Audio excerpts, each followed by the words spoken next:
Ever feel like ADHD explains half your struggles, but something still doesn't add up? Or maybe you relate to autism traits strongly, but there's something else to it that doesn't seem to be just autism. That might be the autism ADHD combo, and it gets missed a lot. But why is that? In this video, we're talking about the autism ADHD combination and 6 reasons why it gets missed so often by professionals. You know, the people who do the diagnosing, the ones who are supposed to catch this. If you're an adult and are suspecting now, you're not alone. And there's a whole bunch of reasons for that. Let's dive in.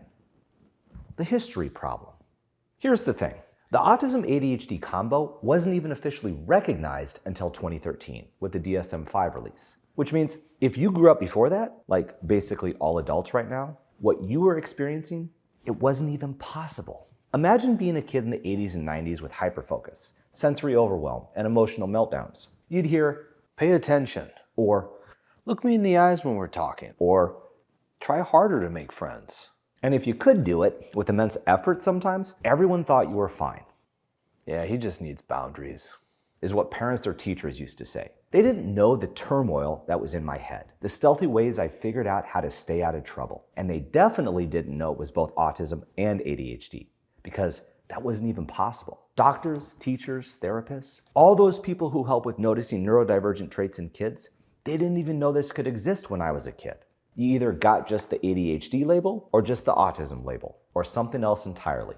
We'll talk more about that later. And if you already had one diagnosis, professionals were often taught to stop there. If you were more classic ADHD, you might have been called hyperactive, and maybe ADHD was caught. But if you had the inattentive ADHD and also had challenges with socializing, but were able to fake it by copying others, you might have completely flown under the radar and been called shy or quiet instead. So adults today are playing diagnostic catch-up because the system that now recognizes you can have both, it also didn't know how ADHD or autism could look. Heck, the autism spectrum wasn't even a thing until that time too. So it's all really new. And from medical research, the autism ADHD combo is a baby. Doesn't have its own name yet. So AuDHD is the informal term. ADHD, AuDHD, autism-ADHD, autistic ADHDer? That's so long. You do you, buddy. I'll call it the neurospicy phantasmaphornicopia combo. Or just neurospice combo. Anyways, this catch-up is also connected to the research gap.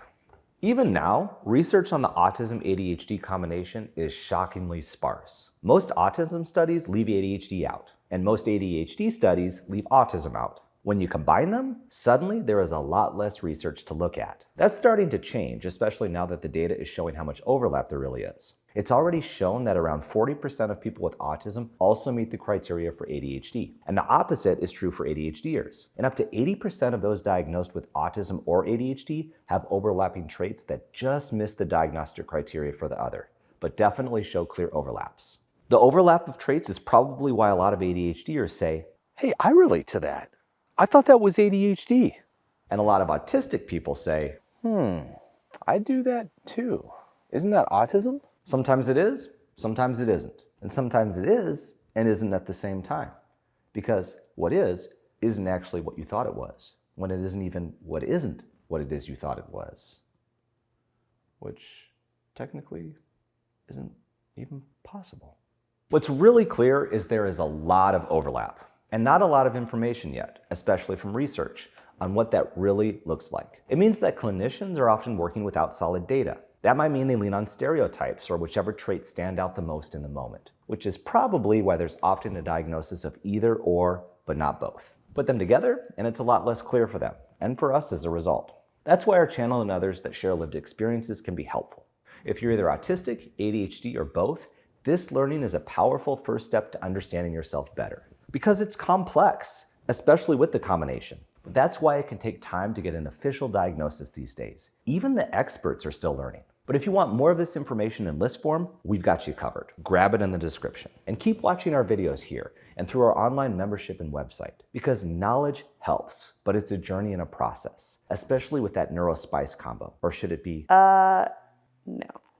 Fine. At least let me call it that to the doctor. Overlapping traits equal confusion.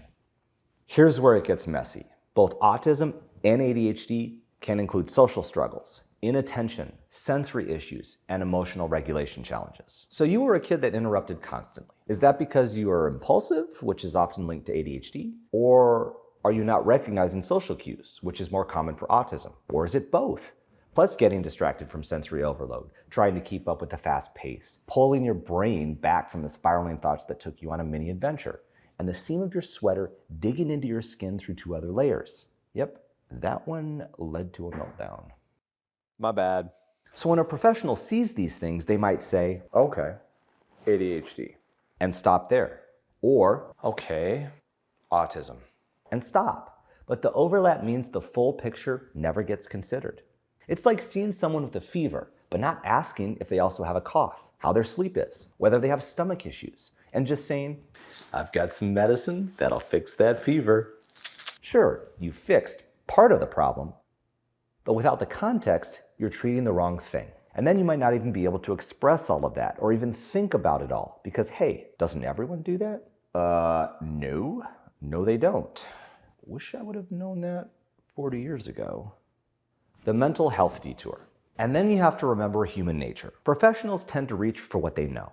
And I'm not saying this to judge, it's common. And when professionals don't fully grasp what's happening, they reach for what they do know, even when it might not fit perfectly. So long before 2013 and the autism ADHD combo was possible, other mental health diagnoses were common. A 2020 study found late diagnosed autistic and AuDHD adults were often given other mental health labels before anyone thought about autism. Anxiety, depression, bipolar disorder, borderline personality disorder, all of these are common initial diagnoses that were often incorrect.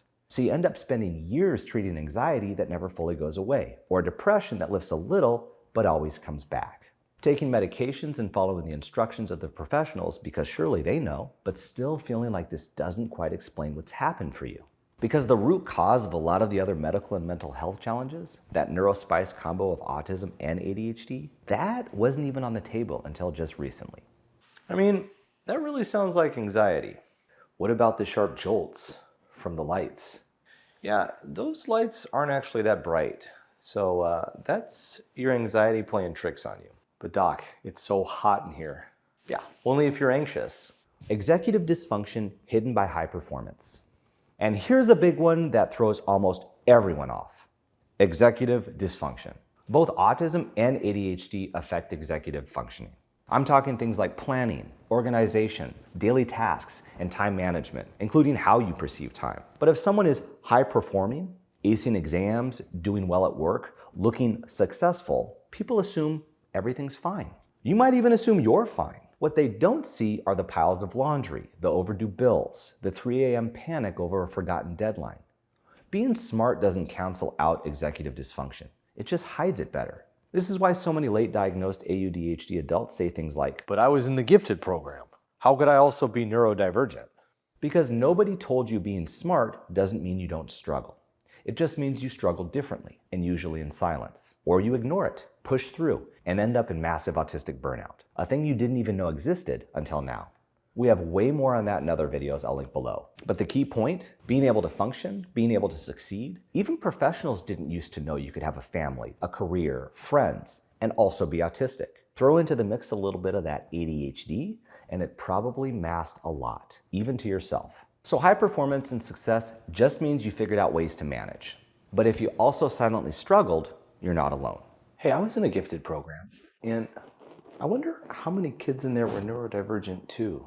That would explain a whole lot. Sounds like being smart, but unfocused. Doc, are you even watching this video? Keep up, dude. Inconsistent focus misunderstood. Hyperfocus versus monotropic focus. ADHD often shows up as inconsistent focus. It's hard to get started, but then you hyperfocus for 12 hours straight. Autism commonly shows up as monotropic focus. Deep dive into a single subject for hours, or weeks, or years. To the outside world, both just look like intense focus, or obsessed with specific topics. Then add in the irritability of getting interrupted when you're focused, while also being the one interrupting half the time. And that's common for the combo. And here's the kicker. When you have both, you probably bounce between the two. One day you can't stop with what you're working on, chugging through to completion and oblivious to time, hunger pains, and needing to go to the bathroom. Professionals usually don't even see this inconsistency because a lot of us don't realize we're doing it, or that it's not normal for everyone. They don't see that it's often a combination of our autistic inertia and monotropic thinking, coupled with our ADHD pull to bounce around to different things and hyper-focus capabilities for both, that not only are misunderstood, but also are completely exhausting. I do that. I exhaust myself. I have a bunch of unfinished projects and the urge to do it all and finish it all before I can go to sleep. Yeah, that one sounds like the neurospicy combo. So here's what to remember. The medical system has often missed the autism ADHD combo because it wasn't built to see it. And also remember the huge changes in understanding what ADHD and autism look like too. All of it adds up to people falling through the cracks. Professionals and research are still catching up. But luckily, a lot of therapists, doctors, and researchers are working hard to catch up now. How do we know? We get emails from them, see it in comments, and read it in the research coming out. And as that happens, you're in the right place to keep learning. We've got a lot more on this topic coming, so hit subscribe, and to keep learning about your unique brain, watch this video next.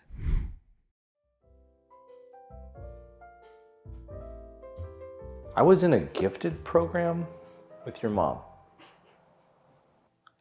Look at me all over.